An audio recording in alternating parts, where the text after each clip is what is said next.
Hi everyone, welcome back to my channel. So if you don't know me already, hi, I'm Wei-Ting. And this semester I am a student vlogger for DIS Copenhagen program. And in this video, I am filming a Q&A with some of the friends that I've invited here today. And so yeah, there are 4 main categories in this video. So the questions are from the Instagram story that DIS have posted, and the topics include like academics, social life, housing, and any other like general questions and asking for advice and tips. So we will start off by introducing ourselves. So I'll go first. I am Wei-Ting and I go to school at St. Olaf College. I am studying psychology, and over here my core course is positive psychology, and I live in a residential community. Hi, my name is Harry. I go to Hamilton College where I study government economics. My core course here is European politics, game of crisis and survival, and I live in the outdoors living learning community at Base Camp Lady. Hi, my name is Tina. I'm a rising senior at Duke studying statistics and English. Here I study artificial neural networks and deep learning, which is a complicated way to say computer science, and I live in Holstebro. Hello, my name is Blue. I am a current sophomore at St. Olaf College with Wei-Ting right here. I am studying English, creative writing, and education at my home university, and at DIS, my core course is A Sense of Place in European Literature, and I also live in Base Camp Lady with Mary. Hi, my name is Jackie, and I go to Olin College of Engineering in Boston area. There I study computer science and robotics, but here I'm doing a core course in architecture, and I live in a collegium. Hi, I'm Nina. I go to Franklin Marshall College where I study economics and computer science. Here my core course is globalization and European economies, and I live in a homestead. Okay. Alright, so our first question will be academics at DIS. So what has been our favorite classes so far? I think my core course, it was like, oh my god, Sense of Place in European Literature is just the perfect amount of you're writing with it and you're doing a lot, and just what has made it so fulfilling for me, I think, is just like I'm like so close with everyone in my class, and there's like 25 of us, which that does not happen all the time where every single person feels just comfortable with each other, and yeah, it just creates an environment where learning is fun. Like learning is like actually like genuinely fun, and you actually want to go to the class even though it's like 8:30 a.m. So Yeah. that is really early. For me, I think my favorite class is innovation in design thinking. So it's like learning about the design thinking principle, and like rather than like reading tons of books and research and articles on why this principle is like a good principle, the learning method is very hands-on. So like we have an ongoing project throughout the semester, and this class is 3 hours long. But the teacher made it really engaging and fun, and also we have a lot of like group time, so that's why I really enjoyed the class. Yeah, so not my core course, but an elective course can also be really fun. Yeah, I'm also the same way. So I really enjoy my core course, which is architecture studio, and currently we're building models. But I think my favorite class is adaptive reuse in Europe, and not as early, it's 10 a.m. But so during that class, we learned a lot about how there's like a huge stock of old buildings in Europe, and the sustainable method is to not tear them down. Also, like for the preservation of heritage and culture, but instead, like how are you reusing them? How are you adapting them to new uses? And we go on a lot of field trips, and that's like a common theme with architecture classes in particular, is that you really get out and walk around the city a ton, and that can be a little challenging during the cooler months, but right now it's so pleasant, and yeah, I love it. My favorite class also is very field trip heavy. My favorite class this semester is European art of the 20th century from expressions of the post-war art. So for a lot of those classes, it's also a 3-hour block class. We go to art museums. We went to the SMK Museum, which is right near here, and the Gamble Strand Museum too. And like I just love like being like in the museum, like seeing the art in person, just like learning from the art, just like being able to like go to museums for free, just like walk around, just think about like reflect on everything like while you're in a museum, because it's just so different from like learning in a classroom environment. I think my favorite class here is also like very field trip heavy. It's called Integrated Climate Change Planning. It's an explorative elective, so we went to Bordeaux for 3 days during Easter. So I feel like that's like the highlight of the whole trip, of the whole course. Because since I'm not like I'm an econ CS major, so I know literally nothing about urban planning or urban design and sustainability. So I feel like that gives me a lot of basic knowledge or basic foundation about the class. And I guess like my teacher Sylvia is like wonderful. She is really helpful, and she brings a lot of like new perspectives from like every places around the world. So I feel like it's very helpful. My favorite class is kind of a hot take. It's actually Danish. I just want to say that too. It's gonna be my second favorite class. Yeah, like when I came into DIS, I was forced to take it by my home institution, and I was really not looking forward to it, much like some of my friends. But since I've started taking the class, I've actually come to really, really like the language, and I think learning Danish has been a very big part of my study abroad experience, because when I go to grocery stores like Netto or like Fotex, it feels really good to be able to say like tack, even though it's just like one word. Yeah. That means things. Right. So like just the smaller things, I feel like a bigger part of the culture just through taking this class. So Danish has been my favorite. How do the classes compare with your homeschool? Are they rigorous? I would not say. I mean, it's going to differ depending on everyone and everyone's home university and what they feel is rigorous, but the overall amount of assignments that I have in my classes are objectively not as much as that are at my home university. Like at my home university, it was daily homework. Like you have like a flip grade or something that you have to turn in every day by 11:59, whereas here it's more maybe 4 or 5 really big assignments that you have to turn in at various points during the semester. And for me, it's the hard part isn't necessarily getting everything in. The hard part that's been rigorous, I guess, is balancing wanting to be in this new city and wanting to experience everything with doing your homework. It's like, and especially since we're in like final season right now, like we're recording this while all of us probably got like 4 or 5 papers due next week. Yeah. So it's like just the balancing act that happens is something. It's challenging in a different way. Like it's not the same. It's kind of apples to oranges comparing DIS to your home university. But yeah, it's challenging, but it's not the same. As in like the quantity of work is the same. It's more just balancing the few big projects you have with everything else you want to do. Yeah. I think like the stress on academics has decreased being abroad, but I think the stress has shifted to like other things. So for example, I feel like I have felt more like personal pressures in terms of like learning how to live on my own, cook on my own, do stuff like that. So I haven't worried as much about academics, but it doesn't mean that once you come, everything's gonna be like sunshine and rainbows. Like you're still gonna have to work, just in different ways. It's not like as rigorous, but there are more like other types of work. Like there's more presentation and more group work, so that might be difficult for some people. How much time do you spend in classes and studying each day? Okay. I think it really depends on the like period of DIS that you're in. In the beginning, not much at all. Period. I spent a lot of time during the first 2 months just like traveling all over Europe. Yeah. And that's actually a great time to travel, by the way, because it's really cold in Denmark. So if you can get out and like experience other countries, you can stay during like the nice warm times Yeah. right now. So I'm really glad I did that. But for like an average day of classes, you have like sometimes I have class from like 10 to 5 p.m. Other days it's like 3 hours. One tip I have when you're planning out your classes is to try to have like one free day if possible. So like a lot of people that I know don't have classes on Fridays, so you can travel. Yeah. Or Mondays. Or Monday. Yeah. So if you can find a way to make that work, it gives you one more day of traveling, which is really, really nice. I feel like you should reserve like the last week, like at least after April break, like Yeah. stay in Copenhagen. Stay in Copenhagen. And there's so much to do in Denmark. And Oh if my you get god. a metro in the first half, you should get a bike during like Oh, this definitely. time. Yeah. It's so pleasant. Do you feel like professors are different than US professors? Yes, so much. And like, because listen, U.S. professors, in my experience, it's been more lecture-based, sort of.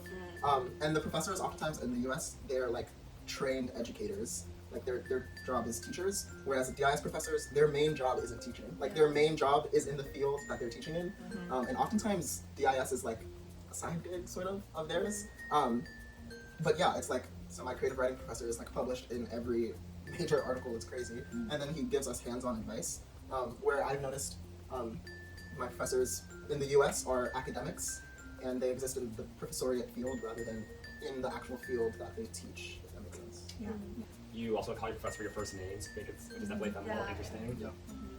I think they're just a lot more chill Yeah. in general. Like Summarizing, yeah, like a lot more chill than my college professors, and also like I was smiling earlier because I was like recalling my long study tour when I like had fun activities, I should say, with my professors like every single day. And like I did karaoke with them. Like it was, we went to like a ping pong bar. Like it was just like very good vibes. And I'd be like, oh hey Daniel. Like, I would never say that like in the U.S. Yeah, our professor, when we were on our long study tour, he took like we were like talking on restaurants, got to know him a lot better. He took us out to his, he took us to his favorite bar in Brussels, which was really nice for all of us. Hi, welcome back. Okay, we took a little break and now we are going into our second category, which is social life while studying abroad. Yeah. Yay! So the first question is, what do you do outside of school? A lot of museums. Lots of music. Go to every single museum you can. And a lot of them are free on certain days, so there's a lot of that. I go to like a lot of cafes, stay with friends, biking around the city, going to various libraries. Oh, also like nice parks, really beautiful parks, and cemeteries. Yeah, Yeah. surprisingly. Parks. It's really common in Denmark to just hang out in cemeteries. So, I don't know. Since I'm living in a homestay, I hang out with my host mom a lot. Like we usually go to a different place every single weekend. Like for I think the second week I came here, I went to the Feathered Sport Castle with her, and then recently we went to Kronborg Castle, which is in Helfinger and Steinsklint. So yeah, I think that's one of the highlights. And also just eating out with friends. Like, there's so many good restaurants here. There's like Indian food. There's street food at Ruffin, which is like Ruffin for the is a spring top. students. Y'all got to go there. Ruffin. I'm going to tonight. So, Oh, yes. I will There's see like that. 50,000 DIS people every time I go Yeah. there. It's just- So Ruffin is like a public food market, and like I think okay, this is my hot take on like the dining out experience in Denmark or Copenhagen, is that they're very expensive and they're not that great. Yeah. Um, Retweet. and then Asian food. especially Especially- Asian food or like Or any ethnic food. So I would recommend saving your money, not spend on dining out here, and spend it on like experiences wise, like museums in case they do charge. But then save those monies when you're like traveling outside of Denmark, like to other European countries. Yeah, you can dine out in other countries, but I would not dine out here.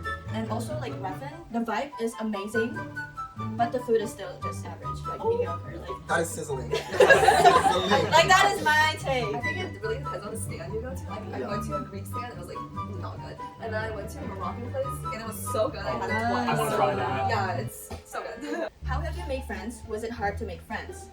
Like the first 2 weeks, it did feel a little lonely just because back at home I had a really tight-knit friend group and we were like next door to each other. And then suddenly it feels like freshman year again where everyone's like, oh my god, hi. What's your name?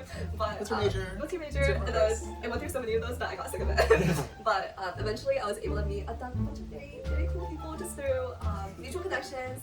And then in classes, you'll become really close with your core course class because you spend a lot of time together. But yeah, it's been a really good time. And I haven't felt like I'm like deprived of social interactions at all since then. I definitely agree that like where you end up in like housing situation or like who your classmates are dictates a lot about like who you will meet and who ends up being your friend.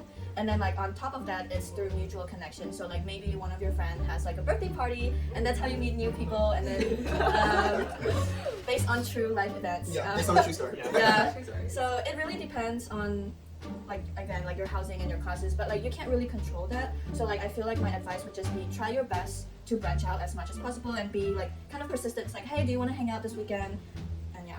I think you make a lot of friends by traveling with them. You really understand people when you travel with them. So once you have some friends, try to like make trips, like weekend trips, small trips to Prague or Stockholm or something.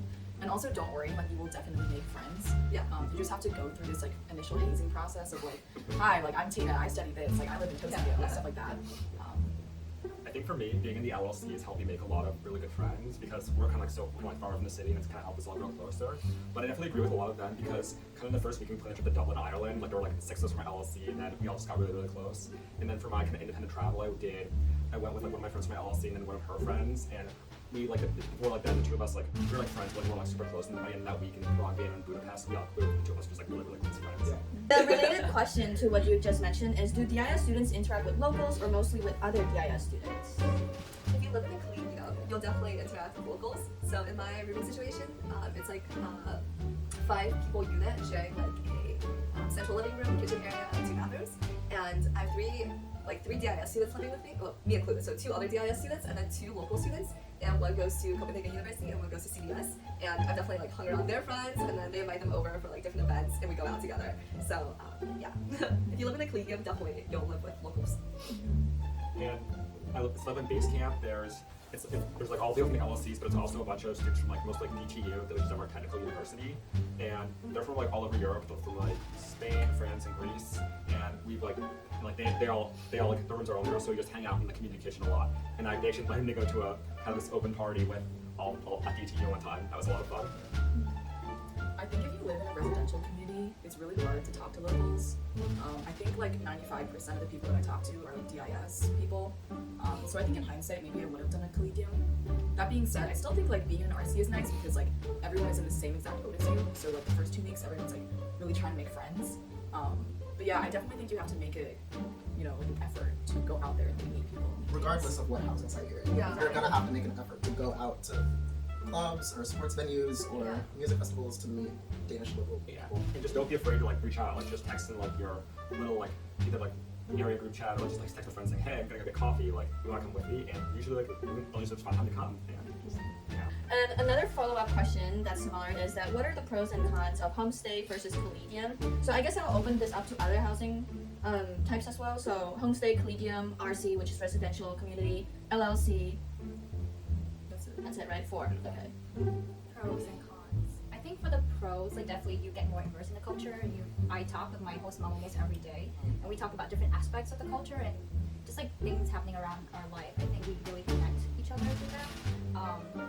And other pros, like there's so many. Like she would make like Danish food and other types of food for me, so I feel like that is really nice. She takes me out on like short trips through your weekend, so I think that's also cool. But it also depends on what kind of which family are you who will you live with, because I know like other people would have other experiences. In terms of cons, I don't think there's a lot of cons. Oh yeah, like for the first few weeks I feel like it's hard for me to make friends since I hang out with her a lot and I'm like an introvert, so it's like also very hard for me to just like go to an ice cream shop and just say hi to some people.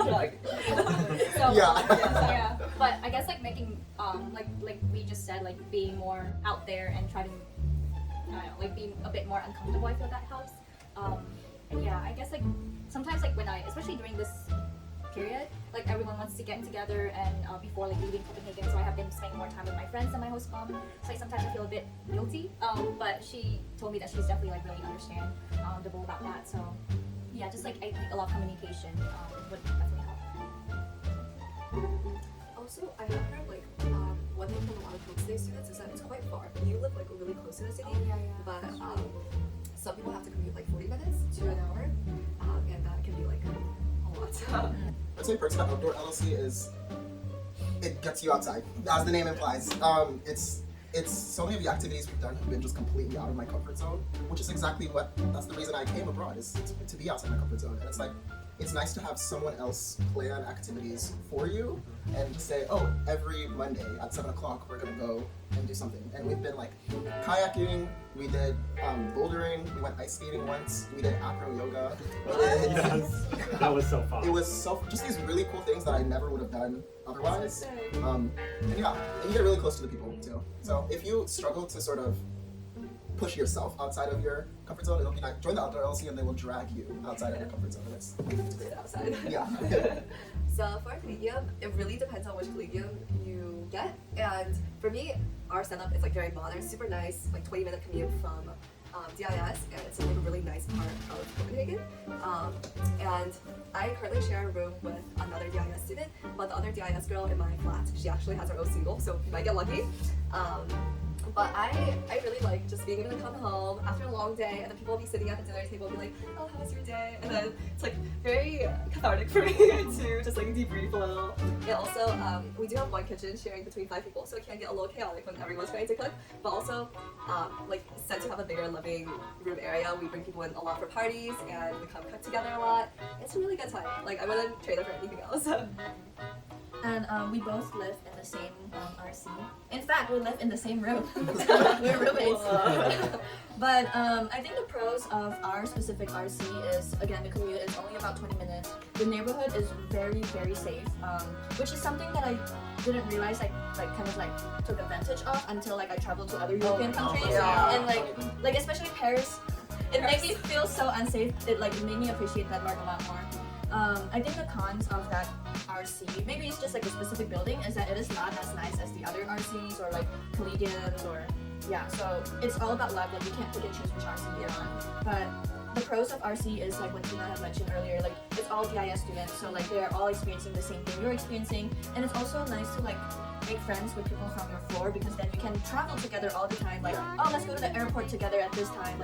It's just nice to have people to do things with, but at the same time, it's also completely okay and encouraged to do things alone. Don't be scared to do things alone. What is your favorite Danish food that you have tried? Pastries. Yes. The pastries here are amazing. When I tell you the Danes can bake. They can bake. My God. I love the spend hours. There's plenty of pastry shops, even near DIS in this area. So try the spend hour. Something I've actually making myself is open-faced sandwiches. I think they're very dark rye bread or open-faced sandwiches. So rye bread, it's not really been growing on me. So for lunch, I just put some butter on the top of the butter bread, put lettuce, tomato, egg, avocado, vegetarian. So that's what I make my sandwich out of. But I'll put fish or meat on it too. Smoked salmon, I think that's. Or wait, what's that fish? It's herring. Oh, herring fish. It's wrong. Yeah. And then next question. What is the perception of race/identity in Denmark?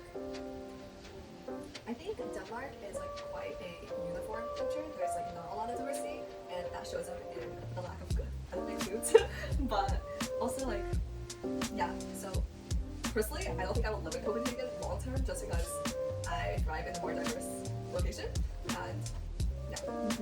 So there is this narrative that Denmark is this cosmopolitan, post-racial, extremely progressive society, and that is largely constructed.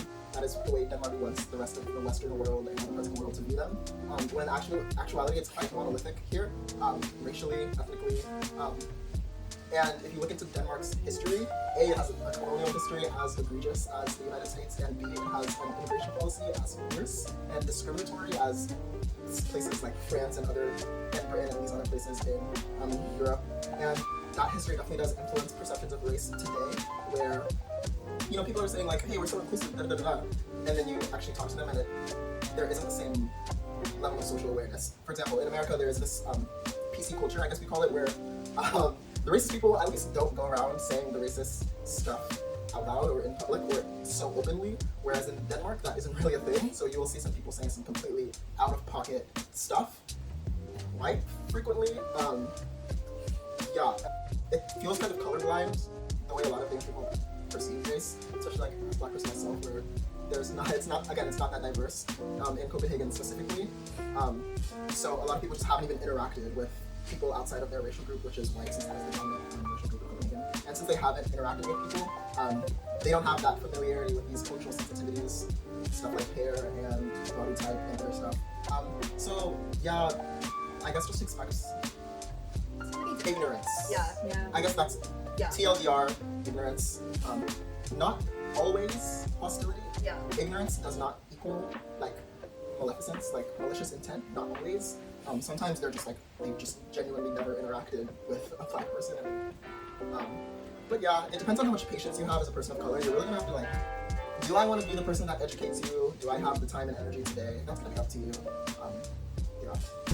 Hey guys, so I'm editing the video right now, and I forgot to mention something when filming this Q&A video, is that the DIS program is like 98% white people and only 2% of person of color. So like if you really thrive in a more diverse area or program, then DIS might not be the one for you. But like if you're very adaptable, then this might be the program for you because of the other pros.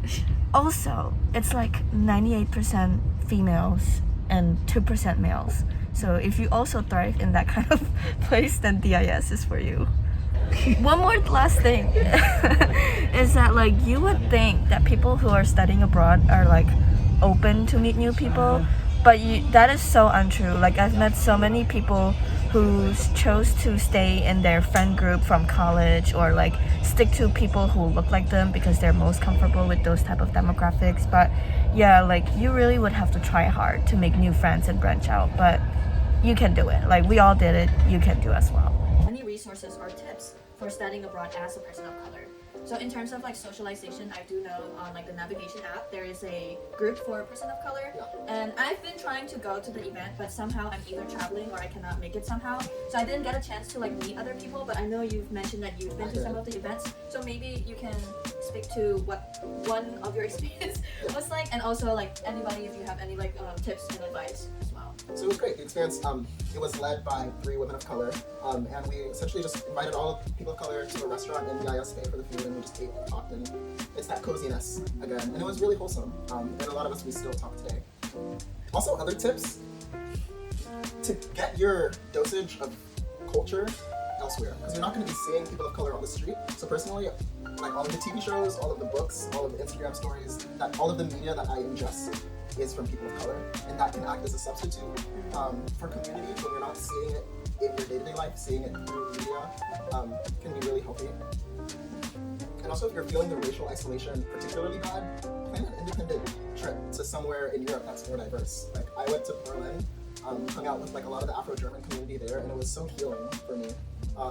So yeah, DIS has a lot of time for you to travel as a person of color. So if you don't like being in Copenhagen, spend the weekends. Yeah. And then in terms of like finding your belonging, I guess like thing is like as long as like you meet a couple of people that you really like vibe with, and then you can either you or them, but like I would encourage you to do it, is to like plan a social event and ask people to bring whoever they want, and that's how you meet more people that you also vibe with because you already vibe with this friend. That makes sense. So that's how you can branch out. Yeah. And then now we will go into our last category, and we'll make this super fast. So like the first question is, how many hours of daylight in January/February? Very short. Yeah. Not enough. I think the sun rises about like 9? 8:15 a.m. because I remember going to class waking up at like 7:30 and it's still dark, so it's probably up at like 8 and it sets at like 4. And then where would you recommend shopping for clothes in Denmark? Don't do it. It's the tax is so high. It's like the same stuff you get in America. Yeah, and like the prices here are already expensive to begin with, so it's just I wouldn't recommend shopping here. If Unless you shopping, have another luggage. Yeah. No, even if you have another luggage, the thrift stores charge the same as full price. Yeah. Yes. Save the money, spend it on experiences. Yeah. Don't. Yeah. The only clothes bag is a Denmark t-shirt, I think. yeah, like souvenirs. But Souvenirs. if you absolutely need to shop, maybe when you're like traveling to another country where the currency is like better. Yeah. Otherwise, don't shop here. And then finally, is Copenhagen pretty? So I understand why someone might ask this question, because like I also kind of had a hard time like looking up Copenhagen pictures or like videos to really get a sense of what Copenhagen is like. But short answer is yes. Yes. Very beautiful city. It's gorgeous. So many beautiful parks, like right in the city. Yeah. And it's clean. It's Oh. yes, clean. Metros, The beautiful. metros are clean. Yeah. Yeah. Like, The water's clean too. You can go swimming wherever you want. The transportation method is definitely very like reliable, and it's clean, and very good combination of green spaces and water spaces, and also again safety. So like I really recommend Copenhagen as like your home base while you're studying abroad. Yeah. But thank you so much for watching my video today, and thank you all for coming, and Tina. I hope you enjoyed this video, and if you have any more questions, feel free to leave them down below. And don't forget to subscribe, and Blue Has a video on more questions about being a student of color in Denmark. I'm thinking I should have rushed Yeah, all okay. night long. Thank She you, put me to the bye. test. Got a lot on. I'm trying to take out the rest. Cleaning up my lines. It's anything but the best. Hey girl, the cutest that I see.